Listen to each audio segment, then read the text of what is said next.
Naidu character గురించి ఆ ట్రైలర్లో చెప్పిన ఎమోషన్స్ ఉండని వ్యక్తి, అదే ఎమోషన్స్ లేని వ్యక్తి అజీవ్. డిఫరెన్స్ ఏంటంటే నేను ప్రజాసేవకుని కాదు, నేను ఉంటే నా సేవకుడు. ఒక చెల్లిగా షర్మిల రంగంలోకి దిగారు, ఆవిడ ఓదార్పు యాత్ర చేశారు. ఆవిడ ఎందుకు హైలైట్ చేయలేదు మీరు వ్యూహంలో? జగన్ జైల్లో ఉన్నప్పుడు షర్మిల గారిని చూడటానికి వచ్చినంత రేంజ్ ఆఫ్ క్రౌడ్ షర్మిల గారు పార్టీ పెట్టినప్పుడు రాలేదుగా. రాబోయే ఎన్నికల్లో ఏ పార్టీ గెలిస్తే మీకు అనిపిస్తుంది? మీరు ఎందుకు పైకి వచ్చేసరికి న్యూడిటీ గురించి కానీ సెక్స్ గురించి కానీ అంశాలు మాట్లాడుతూ ఉంటారు? ఎన్ని మందులు వాడినా తగ్గనే రోగం RGV. I love you RGV అని చెప్పారు చాలా మంది. మీలా బతకాలని ఇంటర్మీడియట్ చెప్పారు నా ఫ్రెండ్స్. నాకు ఇంతవరకు ఒక్కడ చేయాలి. వ్యూహం సినిమా ఈ నెల 23న విడుదల కాబోతుంది. ఆ తర్వాత వారం రోజులకే శపథం విడుదల కాబోతుంది. మనతో పాటు వినూత్న విలక్షణ దర్శకులు ఆజీవ్ ఉన్నారు. మనం మాట్లాడదాం. ఆజీవ్ గారు, సూటి ప్రశ్న అండి. మీరు ఎలా ఉన్నారు, బాగున్నారా? ఇలాంటి ప్రశ్న మిమ్మల్ని అడిగితే మళ్ళీ మీ నుంచి వచ్చే రియాక్షన్ కూడా మేము చూసాము. దీని కథాంశం ఏంటి ప్రధానంగా? మీకు ఎక్కడ వ్యూహం శపథం మెయిన్గా కథాంశం ఏంటంటే ఇప్పుడు ఒక అనుకోకుండా హఠాత్తుగా ఒక సంఘటన జరిగినప్పుడు మనందరం కూడా లైఫ్లో చాలా సాఫీగా వెళ్ళిపోతూ ఉంటాం. అది పెద్ద అనూహ్యమైన విపరీతంగా చాలాసార్లు జరగవు. యూనో, వైఎస్ఆర్ గారి డెత్ అంటే ఒక very very popular political leader, chief minister, second time కూడా దాంతో గెలిచి అనుకోకుండా ఒక హెలికాప్టర్ యాక్సిడెంట్లో పోవటం అనేది అందరికీ షాక్. ఎవరెవరికి? ప్రజలకి షాక్, పొలిటికల్ పార్టీస్ కూడా షాక్. ఎందుకంటే దానికి ప్రిపేర్ అవ్వాలి. వైఎస్ఆర్ గారు నెక్స్ట్ ఇంకో 4 ఏళ్ళ తర్వాత నెక్స్ట్ ఎలక్షన్ వస్తుంది, అప్పుడు ఏం చేద్దాం అనే దాంట్లో ఉంటారు. కానీ ఇలా గబుక్కుని ఒక యాక్సిడెంట్లో పోతారు అనేది లాస్ట్ అది. అప్పుడు అర్జెంటుగా అప్పుడు ఏర్పడిన ఒక పరిస్థితిని ఎట్లా అడ్వాంటేజ్ తీసుకోవాలని వాళ్ళ వ్యూహాలు వాళ్ళు పన్నుతారు వేరే వేరే వాళ్ళు. యూనో, సో దాంట్లో ఉన్న డ్రామా అనేది నాకు ఇంట్రెస్టింగ్గా అనిపించి తీసాను. శపథం ద్వారా ఏం చెప్పబోతున్నారు? కథ శపథం అనేది ఒక న్యాచురల్ ప్రోగ్రెషన్ ఉంటుంది. ఎందుకంటే మనం సేమ్ క్యారెక్టర్ స్టోరీ చెప్తున్నప్పుడు మనుషుల కథలు మామూలు సినిమాలు అంటే మనం క్రియేట్ చేసిన క్యారెక్టర్ కథ క్లైమాక్స్లో అయిపోతుంది. రియల్ లైఫ్ మనుషులు వాళ్ళు పోయే వరకు ఉంటుంది వాళ్ళ స్టోరీ. యూనో, సో ఇప్పుడు ఇవాళ వరకు జరిగిన అంటే ఇవాళ మనం మాట్లాడుతున్న అంత 2-3 నెలల క్రితం వరకు జరిగిన అంతా కూడా నాకు స్టోరీలో పార్టే. స్టార్ట్ అయ్యింది ఎక్కడంటే వైఎస్ఆర్ డెత్. అక్కడి నుంచి వచ్చి జగన్ గారు సీఎం అయ్యి దాని నుంచి తర్వాత వీళ్ళు ఏం చేస్తున్నారు, అది మన సిబిఎన్ గారు అరెస్ట్ అయ్యి జైలుకి వెళ్ళటం, all this are part of the same story నాకు. అందుకని ఆబ్వియస్లీ మాకు సినిమాటిక్ లెంగ్త్ అనేది ఒక ఇష్యూ ఉంటుంది కాబట్టి 2 parts చేసాం. సినిమాల్లో కూడా హీరో జగన్ అయితే విలన్ చంద్రబాబు నాయుడు, పవన్ కళ్యాణ్ సెకండ్. చంద్రబాబు నాయుడు విషయానికి వచ్చేసరికి ఎక్కడ మీరు ఆయన విషయంలో నొచ్చుకున్నారు? ఎందుకంటే మీరు పొలిటికల్గా తీసే సినిమాల్లో విలన్గా కనిపిస్తుంది. ఇప్పుడు ఒక పాయింట్ ఏంటంటే, ఫస్ట్ ఆఫ్ ఆల్ రియల్ లైఫ్లో క్యారెక్టర్స్ ఉంటారు. విలన్ హీరో అనేది సినిమాటిక్ వర్డ్స్ అయ్యి బేసిక్గా. కాకపోతే ఇక్కడ ఏంటంటే డిఫరెన్స్, నా ఒపీనియన్లో అంటే నా పర్సనల్ ఒపీనియన్లో ఇప్పుడు జగన్ గారి మీద నాకు ఒక ఇంప్రెషన్ ఉంటుంది. ఆ ఇంప్రెషన్కి ఏదో కారణం ఉంటుంది. అలాగే సిబిఎన్ మీద ఒక ఇంప్రెషన్, దానికి కూడా ఒక కారణం ఉంటుంది. ఏం ఇంప్రెషను? జగన్ గారిని అసలు నేను ఎప్పుడు కూడా రిజిస్టర్ కూడా చేయలేదు. వైఎస్ఆర్ గారు పోకముందు ఏదో జగన్ అని కొడుకున్నాడు ఎంపీ అంట అని ఏదో వేగ్గా విన్నాను, కానీ నేను పాలిటిక్స్ కూడా అసలు ఫాలో ఉన్నాను. నేను ఎప్పుడు స్ట్రైక్ అయిందంటే ఓదార్పు యాత్ర అప్పుడు నాకు ఫస్ట్ టైం నేను రిజిస్టర్ చేసినది. ఎందుకంటే ఓదార్పు యాత్ర అనేది యూనిక్ సిచ్యువేషన్. అది ఒక రాజకీయ నాయకుడు పోతే ప్రజలను ఓదార్చడానికి వెళ్ళినంత వరకు నాకు తెలిసి ప్రపంచ చరిత్రలో ఎప్పుడు జరగలేదు, అప్పటివరకు లేదు. అప్పుడు వాళ్ళ రియాక్షన్ కానీ ఈయన రియాక్షన్ అక్కడ నేను ఒక ఎమోషనల్గా కనెక్ట్ అయ్యాను. అప్పుడు నేను ఫాలో అవ్వటం మొదలుపెట్టాను జగన్. అప్పుడు తన పథకాలు కానీ తను ఏం చెప్పారు, to compare him with how CBN and others are talking blah blah blah, ఇవన్నీ కలిపి ఒక పర్టికులర్గా ఒక కలెక్టివ్ ఇంప్రెషన్ నాకు కూడా ఏర్పడేది. ఇప్పుడు సిబిఎన్ దగ్గరకు వచ్చేసరికి ఇప్పుడు జగన్ ఓదార్పు యాత్రలో నా మైండ్లోకి ఎంట్రీ ఇచ్చినప్పుడు సిబిఎన్ ఎప్పుడు ఇచ్చారు? వైస్రాయ్ హోటల్లో ఎన్టీ రామారావు అని వెన్నుపోటు పొడిచి చంపినప్పుడు అప్పుడు ఫస్ట్ ఎంట్రీ. అప్పుడు ఆటోమేటిక్గా ఎంట్రీలతోనే మీకు తెలిసిపోయింది కదా నా మీద అలాంటి ఇంప్రెషన్ పడి ఉంటుందని. పవన్ కళ్యాణ్ ఉన్నారు. పవన్ కళ్యాణ్ చిరంజీవి గారు ఓడిపోతే చిరంజీవి గారి పార్టీ పేరు తెలియదు రాజకీయాలు అనే ఒక దాంతో తను ఎంటర్ అయ్యి జనసేన పెట్టాడు. Absolutely zero consistency anything. ఒక థాట్ అనేది నిన్నకి మొన్నకి ఎల్లుండికి అసలు ఉండదు కన్సిస్టెన్సీ. దాని వలన ఒక ఒపీనియన్ వస్తుంది నాకు. నా పర్స్పెక్టివ్లో వాళ్ళ క్యారెక్టర్స్ని చూపించాను. అది ఇప్పుడు అందరికీ తెలుసు వాడు, నాకు ఒక్కడే తెలియదు కదా, వాళ్ళు పెద్ద లీడర్స్, హైలీ పాపులర్ పీపుల్. నేను నా ఒపీనియన్ చెప్తున్నా, అది మీరు ఒపీనియన్ చెప్పొచ్చు, ఇంకోటి చెప్పొచ్చు, మీరు ఒక డిబేట్లో చెప్పొచ్చు, స్పీచ్లో చెప్పొచ్చు, ఎక్కడ రాయొచ్చు, లేకపోతే మీరు గుంపులోనో చాలా రచ్చబండ కింద కూర్చొని మాట్లాడుకోవచ్చు. అందరికీ ఒపీనియన్ ఉంటుంది, అలాగే నా ఒపీనియన్ ఒకటి. ఓకే, మీరు ఇప్పటివరకు పవన్ కళ్యాణ్ గురించి కానీ చంద్రబాబు నాయుడు గురించి చెప్పారు. అయితే లోకేష్ ఏం చేశాడు అజయ్ గారు? ఆయన ఎందుకు అలా? లోకేష్ ఏం చేయలేదు, అది ప్రాబ్లం. ఆయన ఇప్పుడు వీళ్ళు ఏదో ఒకటి చేశారు, గుడ్డో బ్యాడో ఏదో ఒకటి చేశారు. లోకేష్ కేవలం చంద్రబాబు నాయుడు కొడుకు అనే ఒక్క క్వాలిఫికేషన్ తప్పిస్తే ఇంతవరకు తను ఏమీ చేయలేదు. మరి మీరు ఎందుకు ఆయన క్యారెక్టర్ని చులకం చేసే ప్రయత్నం చేస్తారు? నేను అది చెప్తున్నా. కానీ అతను ఇప్పుడు పొలిటికల్ ఫీల్డ్లో ఉన్నాడు కదా, ఇది అస్పైరింగ్ చీఫ్ మినిస్టర్ కదా, సిబిఎన్ వారసుడు అని చెప్తున్నాడు కదా. అలాంటప్పుడు నేను ఒక నార్మల్ పబ్లిక్ నేను ఎందుకు రెస్పాండ్ అవ్వను దానికి? నార్మల్ పబ్లిక్ ఎలా తీసుకుంటారో పొజిషన్ అంతే. నేను నార్మల్ పర్సనే, నాకు కేవలం ఒకటి మాట్లాడతాడు, ఒకటి రాస్తాడు, ఒకటి సినిమా తీస్తాడు అంతే. అక్కడ కసి కనిపిస్తుంది ఆ ట్రైలర్ చూస్తుంటే. లోకేష్ పప్పు కలపడం లేదంటే ఇప్పుడు ఎవరు నమ్మినా నమ్మకపోయినా నేను ఎప్పుడు నేను అది చెప్తున్నా, కించపరచడం నా ఒపీనియన్ చెప్తున్నాను కదా. Is a good for nothing అని నా ఫీలింగ్. ఎందుకు గుడ్ ఫర్ నథింగ్ అని ఎలా చూపించాలంటే మీతో నేను నోటితో చెప్పినా, ఎక్కడ రాసినా, సినిమా తీసినా అదంతా అదే రిఫ్లెక్ట్ అవుతుంది. అదే నా కసి కాదు, కసి ఉన్నంత సీన్ ఏమి లాదాలి. ఫస్ట్ కసి అనేది చాలా స్ట్రాంగ్ వర్డ్, అది పర్సనల్. నాకేముంటుంది పర్సనల్ వాళ్ళతోటి? కేవలం one of the citizens of the స్టేట్గా నా ఒపీనియన్ చెప్తున్నా అంతే. వ్యక్తిగతంగా మీరు ఆయన కలిశారు కదా, ఆయన మీరు వ్యక్తిగతంగా ఏం అబ్జర్వ్ చేశారు? మీరు జరిగిన ఘటన అంతా కూడా నాకేమి డిఫరెన్స్ కనిపించలేదు. ఆయన పబ్లిక్ పర్సనాలిటీకి వ్యక్తిగతంగా 1-to-1 మాట్లాడినప్పటికీ నాకు ఏమీ తేడా తెలియదు. It's exactly the same. అయితే ఈ సినిమాకి సంబంధించి రకరకాల వార్తలు వచ్చాయి, రకరకాల అంటే మీడియా కథనాలు ఇవ్వండి.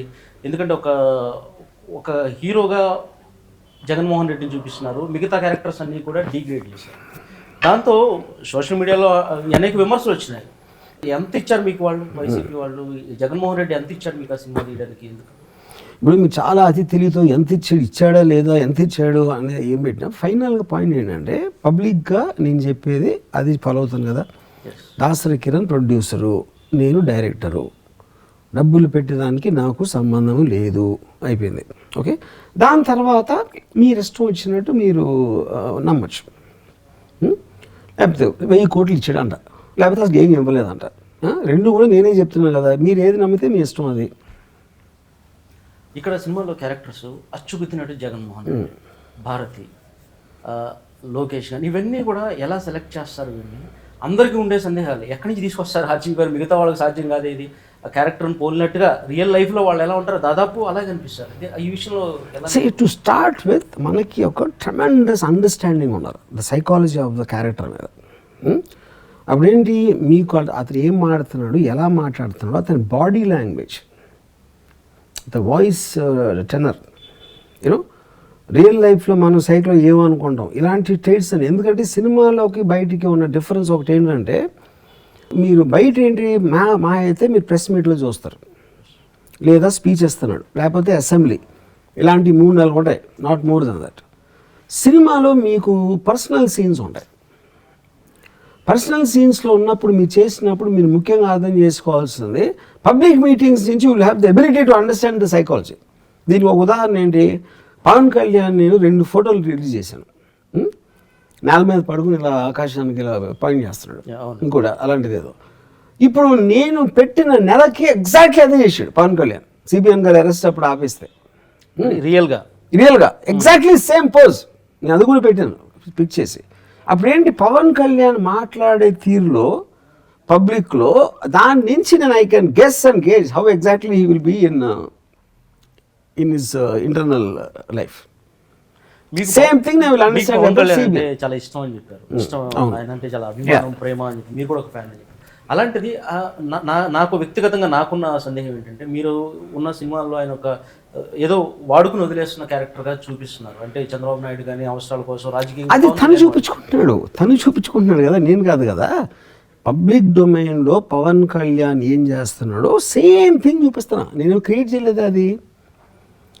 ఇప్పుడు ఒకరోజు చంద్రబాబు నాయుడు తిడతాడు, ఇంకో రోజు చంద్రబాబు నాయుడుతో 10 సంవత్సరాలు పోతూ అంటాడు, ఇంకోటి ఏదో అంటాడు, అదే చూపిస్తున్నా కదా నేను.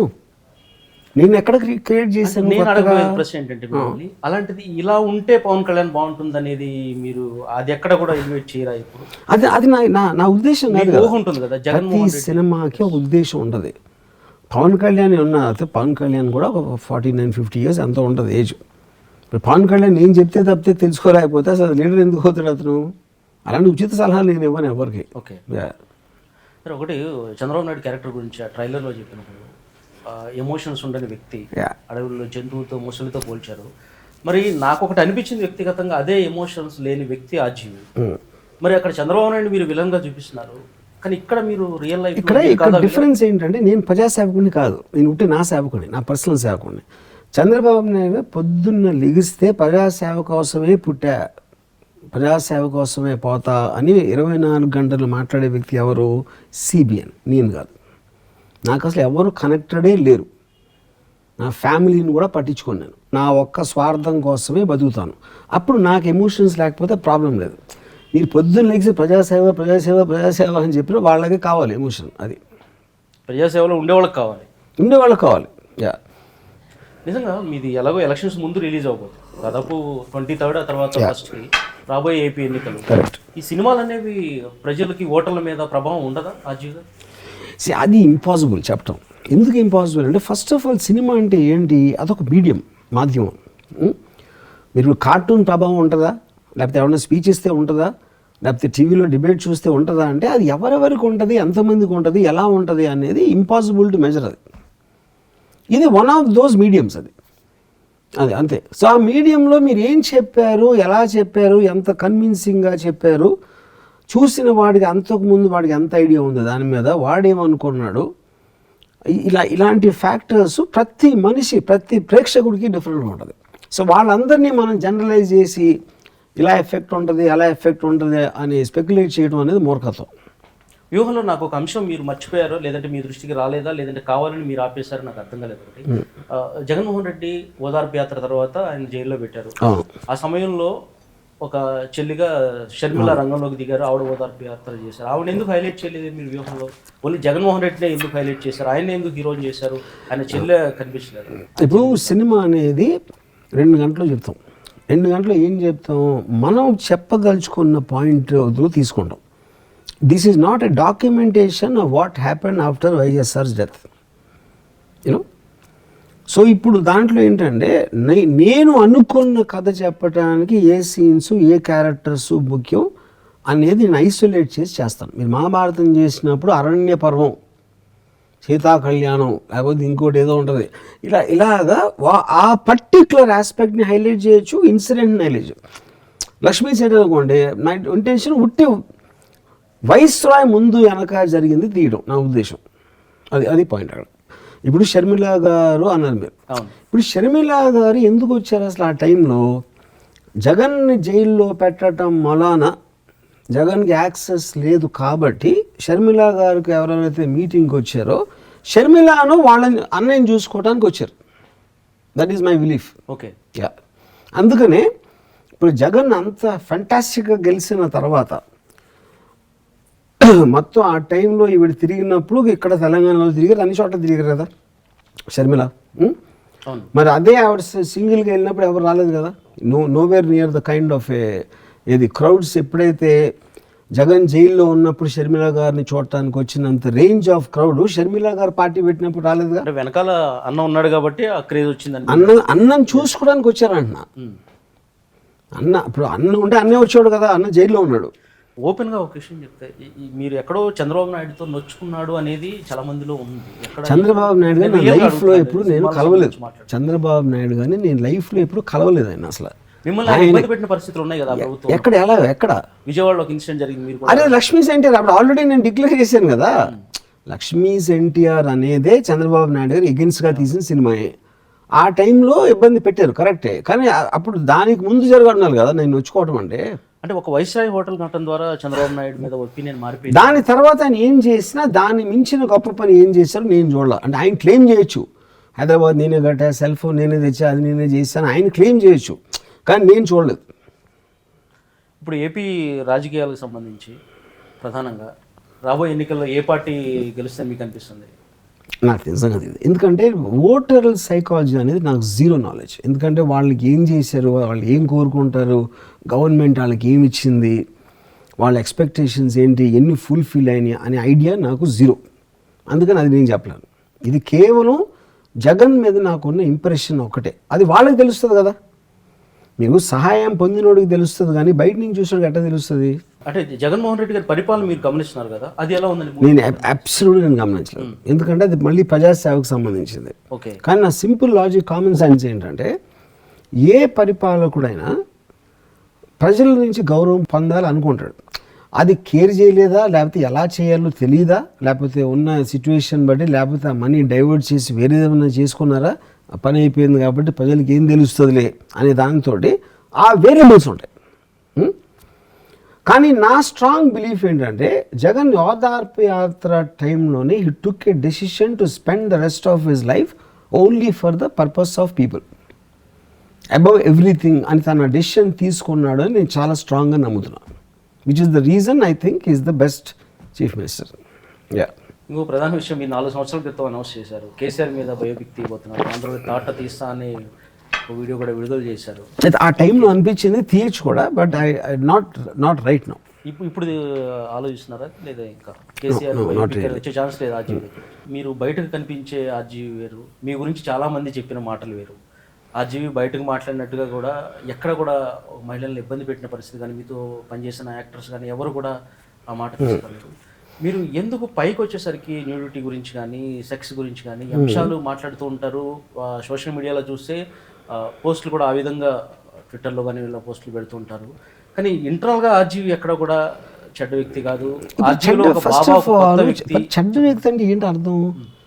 ఇప్పుడు అమ్మాయి అందాన్ని నేను ఆస్వాదించడం కానీ, ఇష్టపడటం కానీ, ఆరాధించడం కానీ చేస్తాను. నేను పబ్లిక్గా చెప్తాను. అంత మా అందం ఉన్నాక ఆ వ్యక్తిని బాగా గౌరవిస్తాను నేను దాని మూల. ఇప్పుడు ఏంటి బ్యాడ్ అంటే ఏంటి? మీరు అవతల వాళ్ళ ఇష్టం లేకుండా నాన్ కాన్సెంట్తో చేసినప్పుడు ఆ క్యారెక్టర్ ఆ డిఫరెన్స్ ఉంటుంది. నేను అమ్మాయిల కన్నా ఎక్కువ ఎవరిని గౌరవించను. That is the reason that people. ఎందుకంటే అది అమ్మాయిల కన్నా నా ఇష్టం అండి, అది నా ఇష్టం. అది నాకు అందమైన అమ్మాయిని చూసి ఎక్సైట్మెంట్ వస్తుంది లైఫ్లో. ఎంత ఉంది కదా, లేకపోతే ఎందుకు బతకడం అనిపిస్తుంది. అది నా ఇష్టం అంతే. మీ వీడియోస్లో ట్రైలర్స్లో కానీ ఇవన్నీ వీడియోస్ కింద కామెంట్స్ చూసినప్పుడు మీరు ఎప్పుడైనా కామెంట్స్ చూస్తారా? నేను ఎప్పుడు చూడండి. ఎందుకంటే ఇప్పుడు ట్రోలర్స్ అనే వాళ్ళు గుడ్గా రాసినా బ్యాడ్గా రాసినా ఇప్పుడు నేను ఎప్పుడు ఎవరిని ఫాలో అవ్వను. ఫస్ట్ ఆఫ్ ఆల్ ఇంకొకటి ఏమంటున్నాడు నేను కేర్ చేయను. అలాంటప్పుడు వాళ్ళు కామెంట్ యూజ్ ఏం చేస్తాను, నేను పొగిడినా విమర్శించినా కూడా మీరు ఒకటే, రెండు ఒకటే. ఎందుకంటే నేనంటే ఏంటో నాకు తెలుసు. మీరు అనుకున్న దానికన్నా ఎక్కువ పొగిడితే మీకు తెలియదు అనుకుంటా, ఎక్కువ తిట్టినా కూడా మీకు తెలియదు అనుకుంటా. అలాంటప్పుడు చూసి వేస్ట్ కదా. ఎందుకంటే నేను నా టైం మొత్తం spend on what I can do, what others think about what I'm doing అని నేను అసలు ఆలోచన. మాజీ సీఎం అన్న కానీ మాట్లాడాలంటేనే భయపడిపోతారు ఈ రోజుల్లో. లేదంటే పవన్ కళ్యాణ్ గురించి ఒక చిన్న విమర్శ చేయాలంటే భయపడిపోతారు. ఏముంటుంది, ఏ విధంగా అటాక్ జరుగుతుంది, ఎవరు దాడి చేస్తారని. అలాంటి ఒక రేంజ్ ఫాలోయింగ్ ఉన్న వ్యక్తి పవన్ కళ్యాణ్. బట్ చంద్రబాబు నాయుడు కూడా ఆ స్థాయి వ్యక్తే. మరి వీళ్ళందరి మీద యాంటీగా మీరు సినిమాలు తీస్తున్నారు, మీ ధైర్యం ఏంటి? ఇప్పుడు first of all that's my understanding of the constitutional rights I have in a country. In democratic సొసైటీలో ఒక కాన్స్టిట్యూషన్ కింద ఉన్నప్పుడు దాంట్లో ఒక ఇండివిజువల్కి ఎలాంటి రైట్స్ ఉంటాయి, ఏం చేయడానికి అనేది నాకు ఒక ట్రెమెండస్ అండర్స్టాండింగ్ ఉంది, ఎడ్యుకేషన్ ఉంది దాని మూలాన. So I know what I can do. ఈ భయం ఎప్పుడు వస్తుంది మీకు? అండర్స్టాండింగ్ లేనప్పుడు భయపడతారు. మీరు ఏమో ఇలా చేస్తే ఏమవుతుందో, అలా చేస్తే వాడు ఏం చేస్తాడో, ఇలా చేస్తే వీడు ఏమంటాడు. భయం అనేది ఇగ్నోరెన్స్ నుంచి వస్తుంది. I'm not ignorant person. అది పాయింట్. అంటే చాలా మంది కూడా మిమ్మల్ని ఫాలో అవుతారు. ఫర్ ఎగ్జాంపుల్ ఫిల్మ్ ఉంది, ఇప్పుడు సినిమా తీసాం, ఇప్పుడు కోర్టు వెళ్ళాం. ఏంటి కోర్టు ఫైనల్ ఇచ్చింది? Under article 19 freedom of expression to protected by any individual, and everyone has a right to portray true incident or true character based on his perspective. వాడి అభిప్రాయం, వాడి ఆలోచన, వాడు ఏమనుకుంటున్నాడో వాడు చెప్పటానికి ఆర్టికల్ 19 కింద రాజ్యాంగ హక్కు ఉంది. మీకు ఉంది, నాకు ఉంది, అందరికీ ఉంది, మొత్తం 100 కోట్ల ప్రజల్లో. వాళ్ళకి అది అర్థం కాదు కాబట్టి వాళ్ళు భయంలో బతుకుతారు. నాకు అర్థమైంది కాబట్టి నేను ఐఎమ్ ఎక్సర్సైజింగ్ మై రైట్. అది గట్స్ కాదు, ఏది కాదు. అది బ్రతికితే ఆర్జీవిలా బతకాలంటారు. అదే స్టూపిడిటీ. అది నిజంగా అనుకుంటే బతకచ్చు కదా, మళ్ళీ ఎందుకు మీరు అది నిజంగా మీన్ చేసి అంటే బతకచ్చు కదా, ఎందుకు బతకట్లేదు? కొన్ని విషయాల్లో మీరు ఎందుకు రియాక్ట్ అవుతారు సార్? ఇప్పుడు లోకేష్ కేసు వేశాడు, ఆ తర్వాత మీరు వచ్చిన తర్వాత లోకేష్కి ఫ్లయింగ్ కిస్ ఇస్తూ కూడా ఫిట్ చేశారు ఇదంతా కూడా. లోకేష్తో మీరు మాట్లాడారా ఈ కేసు కానీ ఈ సందర్భంలో మీ బెదిరింపు కాల్స్ వచ్చాయి? నో, బెదిరింపు కాల్స్ యూట్యూబ్ వాళ్ళు చేస్తారండి. ఆడ ఎవడో వచ్చి గేట్ బయట కొంతసేపు ఫోటో తీసుకుని వీడియో తీసుకోవడానికి వాళ్ళు, ఎందుకంటే వాళ్ళకు ఐడెంటిటీ కావాలి కదా, నాకు ఐడెంటిటీ కావాల్సిన వాళ్ళకి కావాలి. ఎవరి కెపాసిటీలో వాళ్ళు గంతులేస్తారు అంతే. చాలామంది ఎడ్యుకేషన్ గురించి మాట్లాడేటప్పుడు అది సరైన విధానం కాదు, ఇప్పుడున్న సిస్టమ్ బాగాలేదని మీరు అంటూ ఉంటారు. ఇప్పటికీ అదే సిస్టమ్ రన్ అవుతుంది కదా, చాలామంది చదువుకుంటూనే ఉన్నారు, భావితరాలు కూడా చదువు మీద డిపెండ్. ఇప్పుడు చాలామంది చదువుకున్నారంటే మనందరం కూడా గుర్రెల్లాగా ఫాలో అవుతూ ఉంటాం. ట్రెడిషన్ ఏదైతే సెటప్ చేసిందో అది ఫాలో అవుతూ ఉంటాం. ఎందుకంటే మనకి దానికన్నా ముందుకి, లేకపోతే కొత్తగా వచ్చిన టెక్నాలజీ, కొత్తగా వచ్చిన ఆలోచన విధానాలు అర్థం చేసుకునేంత బ్రెయిన్స్ ఉండవు మెజారిటీ ఆఫ్ ద పీపుల్కి. అందుకని మీరు గుడ్ ఎద్దులోకి ఫాలో అవుతుంటారు అంతే. అది అప్పుడు ఇప్పుడున్న టెక్నాలజీని వాడినప్పుడు మనం ఎప్పుడో 100 సంవత్సరాల క్రితం కనిపెట్టిన విద్యా వ్యవస్థ అనే దానికి ఇప్పుడు అసలు రిలవెన్స్ ఉందా లేదని ఆలోచించే టైం వచ్చింది, ఆలోచించాల్సిన అవసరం వచ్చింది. అది ఎంత ఫాస్ట్గా మీరు ఆలోచించగలిగితే అంత ఫాస్ట్గా సొసైటీ చేంజ్ అవుతుంది. మార్పు అనేది బ్యాడ్ అయినా గుడ్ అయినా ఎవరి దృష్టిలో ఫైనల్గా అది కేవలం 3 మీద ఆధారపడి ఉంటుంది. ఒకటి, నేను శివాపూర్ నేను ఎలా ఆలోచించేవాడిని, నాకున్న నాలెడ్జ్ లిమిటేషన్ అనేది ఒకటి ఉంటుంది. ఒకటే అది ఇప్పుడు మారింది. ఎందుకు మారింది? ఆ తర్వాత నేను కలిసిన వ్యక్తులు అవ్వచ్చు, నాకు కలిగిన ఎక్స్పీరియన్సెస్ అవ్వచ్చు, లేకపోతే వాటి మొలానా నాకు కాన్స్టెంట్గా మైండ్ ఇంటరాక్ట్ చేస్తూ ఉంటుంది కాబట్టి వాటితోటి కంటిన్యూస్గా నా మైండ్ చేంజ్ అవుతుంది. ఇప్పుడు ఇవాళ ఉన్నది నాకు రేపు ఉండదు, ఎందుకంటే ఇవాళకి రేపటికి ఏదో ఒక ఎక్స్పీరియన్స్ అయి ఉండొచ్చు, లేకపోతే నేను ఆలోచించిన విధానం కన్నా ఇది కరెక్ట్ అని అనిపించవచ్చు. సో నా మైండ్ కాన్స్టెంట్గా ఇంటరాక్ట్ అవుతూ ఉంటుంది కాబట్టి ఆ చేంజెస్ మీకు రిఫ్లెక్ట్ అవుతుంటాయి నా సినిమాల్లో కానీ నేను మాట్లాడే మాటల్లో కానీ. చాలామందికి సమస్యలు వస్తూ ఉంటాయి, మీరు కూడా సినిమా రిలీజ్కి ముందు కూడా చాలా ఫేస్ చేసి ఉంటారు. వాటిని ఆర్జీవి ఎలా తీసుకుంటాడు? నేను ఫస్ట్ ఆఫ్ ఆల్ సమస్య అనుకోను దీన్ని. ఇప్పుడు మీరు ఎక్కడికో వెళ్ళాలి, మీకు గబుక్కుని మీ కారు లేదు, లేకపోతే బాగా ఎండగా ఉంది, లేకపోతే వర్షం వచ్చింది, లేకపోతే బాగా చలి ఉంది. మీరు కంట్రోల్లో లేని పరిస్థితులు కంటిన్యూస్గా ఏదో ఒకటి ఉంటాయి ప్రతి మనిషికి. ఓకే, అందులో ఇది ఒకటిగా చూస్తాను నేను. ఇప్పుడు నాకు అన్నీ పర్ఫెక్ట్గా అయిపోవాలి అని నేను ఒక గోల్ ఫిక్స్ చేశాను అనుకోండి, ఆ గోల్కి రీచ్ అవ్వకుండా నా కంట్రోల్లో లేని సిచ్యువేషన్స్ వచ్చినప్పుడు వాటిని కొట్టడానికి ఎలాంటి సొల్యూషన్ ఆలోచిస్తాను. కానీ నేను ఎప్పుడూ కూడా లో ఫీల్ అవ్వటం, టెన్షన్ ఫీల్ అవ్వటం లేకపోతే అది చేయను. I always look at a logical approach. ఇప్పుడు చెప్పారు, కోర్టులో వేశారు, కోర్టులో స్టే ఇచ్చింది, అప్పుడు ఏంటి అడుగుతాం అడ్వకేట్ని, ఈ ప్రాసెస్లో మనకి ఎంత టైం పడుతుంది, ఓకే నో ప్రాబ్లం, ఈ లోపల నేను హ్యాపీగా వేరే చేసుకుంటూ ఉంటాను వేరే పనులు. ఎన్ని మందులు వాడినా తగ్గని రోగం RGV. I love you RGV అని చెప్పి చాలా మంది మీ అభిమానులు మాట్లాడుతున్నారు. ఏంటి మరి ఇప్పుడు రోగం అంటే అది కాంప్లిమెంటరీ ఏంటంటే అంటే ఇప్పుడు ఏంటి అంటే అందులో ఒక విచిత్రమైన సౌండ్ ఉంది యాక్చువల్గా. రోగం అనేది ఏం చేస్తుంది, అది మీకు నొప్పి కలిగిస్తుందా, లేకపోతే ఏదో some kind of A uncomfortable distress కలిగిస్తుంది. అట్ ద సేమ్ టైం అన్నీ మీకు తెలిసినా కూడా మీరు తీసుకోలేకపోతున్నారంటే ఏదో ఒక ఫెటల్ అట్రాక్షన్ ఉంది అని వాళ్ళ ఉద్దేశం అని అనుకుంటున్నాను. అంతే కదా, రోగం అంటే ఏంటి, బ్యాడే కదా. అవును, అంటే మీకు ఒక రకంగా చెప్పాలంటే మీకు వాళ్ళు అలా బానిసలుగా మారిపోయారు మీ మాటలకి. కానీ వాళ్ళు ఏంటి బ్యాడ్ అనుకుంటున్నారు. నా ఇన్ఫ్లుయెన్స్ అంటే ఇప్పుడు ఏంటి, మీరు సిగరెట్ తాగారు అనుకోండి, సిగరెట్ తాగితే డెఫినెట్గా మీకు ఆరోగ్యానికి హానికరం అని తెలిసినా కూడా మీరు కంట్రోల్ చేసుకోలేకపోతున్నారు అనుకోండి, అది కరెక్ట్ ఎగ్జాంపుల్. అప్పుడు ఆర్జీవి సిగరెట్ అంటాడు, వాడి మొలాన్ని మనం చెడిపోతామని తెలిసి కూడా కంట్రోల్ చేయలేకపోతున్నాం అంటే అదొక పద్ధతి. కానీ అక్కడున్న కాంట్రడిక్షన్ ఏంటంటే నేను థాట్ ఇస్తున్నా, నేనేమి ఇట్లా నేను నా దృష్టి చెప్తున్నా, నా పాయింట్ ఆఫ్ వ్యూ చెప్తున్నా, అది వాళ్ళని డిస్టర్బ్ చేస్తుంది. ఎందుకు డిస్టర్బ్ చేస్తుంది, అంతకుముందు వాళ్ళు బిలీవ్ చేసింది దీంతో కనెక్ట్ అవ్వక లాజికల్గా వాళ్ళు కరెక్ట్ అని అనిపిస్తుంది, అందుకని అట్రాక్ట్ అవుతుంది. కానీ అది అప్లై చేసేటప్పటికి వాళ్ళ ప్రాక్టికల్ లైఫ్లో కుదరదు. కుదరదు. అందుకని దే విల్ ఆ రెసిడ్యూ ఏంటి, ఇలా చేయాలనుంది చేయలేకపోతున్నా అనే దాంట్లో ఒక గిల్ట్ వస్తుంది. ఆ గిల్ట్ ఒక డిస్కంఫర్ట్ క్రియేట్ చేస్తుంది. ఎందుకు సార్ మీరన్న మాట లాస్ట్లో ఇలా బతకాలి అనుకుంటే వాళ్ళ ప్రాక్టికల్ లైఫ్లో కుదరదు. అందరికీ కుదరంది ఆ జీవి కుదిరింది. మీరు చదవరు కామెంట్స్, మేము మిమ్మల్ని ఫాలో అవుతాను. నేను చూసేటప్పుడు బ్రతికితే ఆ జీవిలో బ్రతకాలి, మాట్లాడితే ఆ జీవిలో మాట్లాడాలి అని అంటుంటారు. ఎందుకు మిగతా వాళ్ళకి కుదరదు? ఈ సొసైటీని మీరు చూసే విధానం, మిమ్మల్ని సొసైటీ చూసే విధానం కంప్లీట్గా ఇప్పుడు మీరు ఏం వల్ల అన్నా మీకు ప్రైమరీగా కొన్ని డెసిషన్స్ తీసుకోవాలి లైఫ్లో.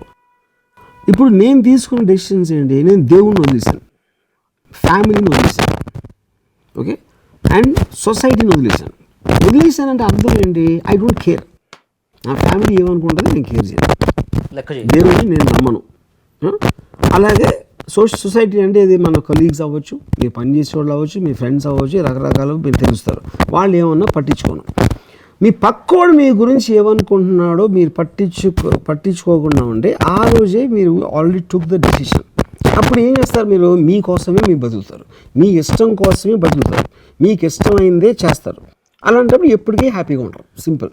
ఎందుకంటే మన కాన్ఫ్లిక్ట్ అంతా కూడా ఐ వాంట్ టు డూకి I have to do is for family, society and God. I want to do అనేది మీలోంచి వస్తుంది. మీలోంచి ఆ కోరిక వచ్చినప్పుడు మీరు కష్టపడుతున్న ఫీలింగ్ ఉండదు, ఎందుకంటే మీరు ఇష్టపడి చేస్తున్నారు. ఇప్పుడు చదువు ఉందనుకోండి, మన చిన్నప్పటి నుంచి కష్టపడి చదవటం కాదే స్వభావం, ఇష్టపడి చదవాలని చెప్పాలి. అప్పుడు ఎలాగ చదువు ఇష్టంతో చదువుతారు అనే దాన్ని ఆలోచించకుండా ఆల్రెడీ మీరు పిల్లల్లో కష్టపడాలని ఆడు మేకులు కొట్టేస్తే ఆడ తలలో నేను ఏం చదివిన ఇష్టం, నేను చదివాను కాదు, నేను కామిక్స్, నావెల్స్ ఇవి చదివాడిని. టెక్స్ట్ బుక్లు నేను ఎప్పుడు చదవాలి, అందుకని I was a very bad student. ఇప్పటికి కొన్ని దశాబ్దాలు గడిచిన తర్వాత చూసుకుంటే ఆజీ ఒక బాబాలా కనిపిస్తారేమో భావితరాలకు కానీ సొసైటీకి. నిజంగా సమాజంలో చాలా మంది ఇలా మారి ఉంటే మనిషిలా బ్రతికేవాడు అని ఆలోచిస్తారేమో. కానీ మీరు అన్నట్టు అది ఫస్ట్ ఆఫ్ ఆల్ అవ్వదు. ఎందుకంటే human being is a group creature. అంటే గుంపుల్లో ఉంటాడు. ఇప్పుడు ప్యాక్ యానిమల్స్ ఉంటాయి, ప్యాక్ యానిమల్స్, రోగ్ యానిమల్స్ అని ఉంటాయి. ఒకే ఒక్కడు జీవిస్తా దాని మానాన్ని ఉంటే రోగ్ అంటారు దాన్ని ఒక ప్యారలెన్స్లో.